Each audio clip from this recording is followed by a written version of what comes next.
Daniela 2. Nebukadnecara sapnis.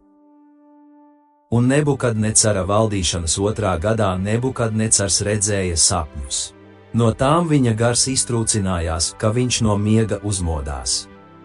Un ķēniņš pavēlēja atsaukt gudros un vārdotājus un pareģus un kaldejus, lai tie ķēniņam izstāstītu viņa sapņus.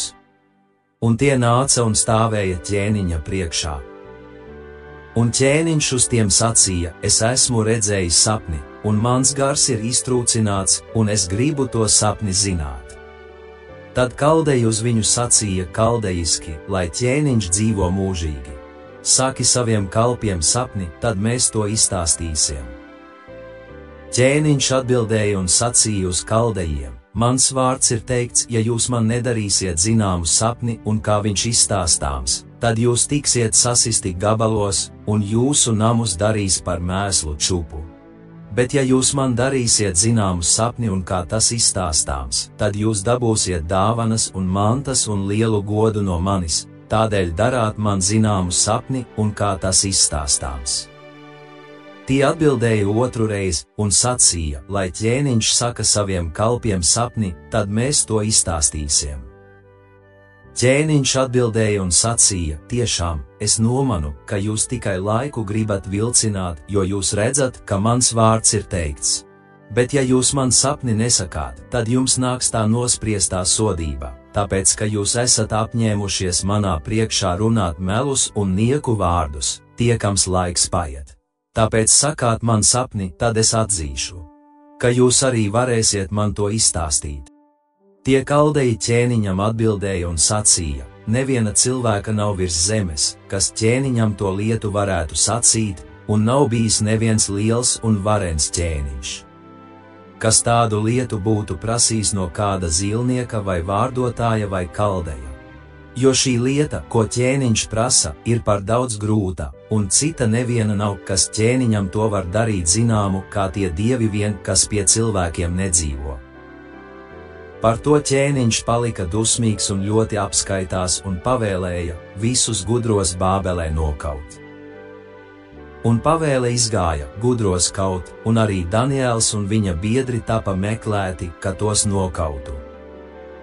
Tad Daniels gudri un prātīgi atbildēja Arjoham, ķēniņa pils karavīru virsniekam, kas bija izgājis gudros Bābelē nokaut.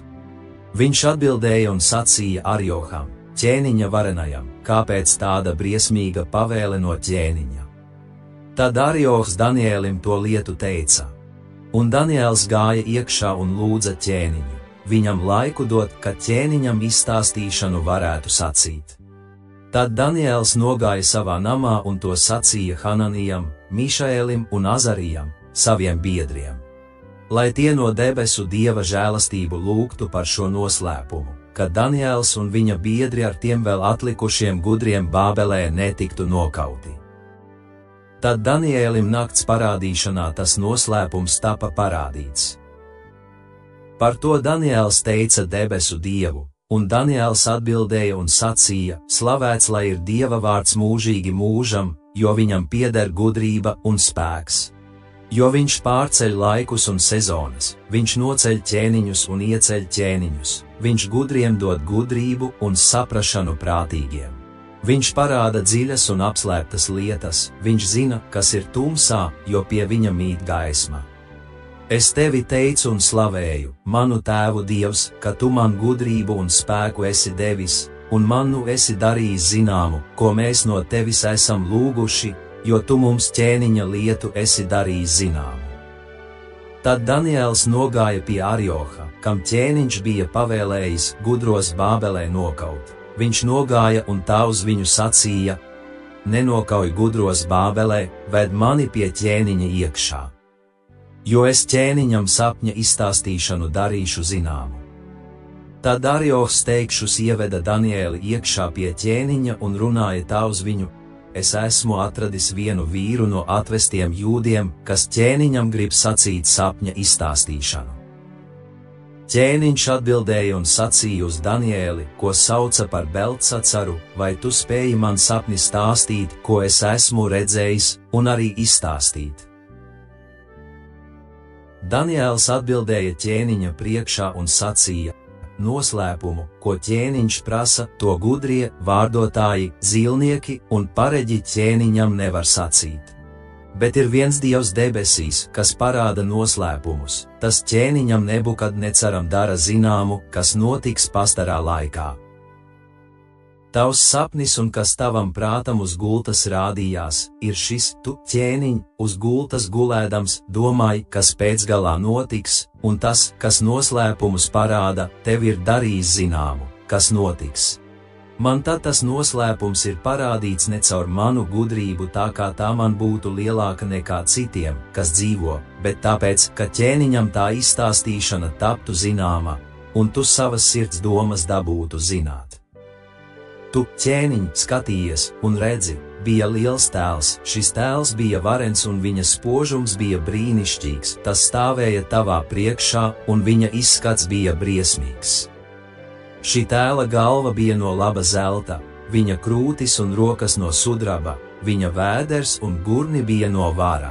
Viņa lieli no dzels, viņa kājas bija puse no dzels un puse no māla.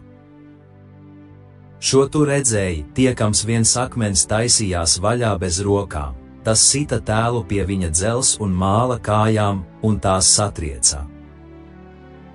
Tad uzreizi tapa satriekti dzels, māls, varš, sudrabs un zelts, un tapa tāpat kā pelavas uz vasaras kloniem, un vējš tos aiznesa, tā ka vieta tiem netapa atrastā. Bet akmens, kas to bija sasitis, palika par lielu kalnu un piepildīja visu zemi. Šis ir tas sapnis, nu mēs ķēniņam gribam sacīt tā izstāstīšanu. Tu, ķēniņ, esi ķēniņš pār ķēniņiem, jo debesu Dievs tev ir devis valdību, varu, spēku un godu.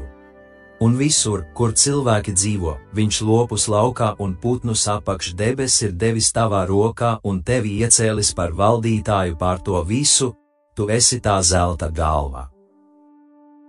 Un pēc tevis celsies cita valsts mazāka nekā tava.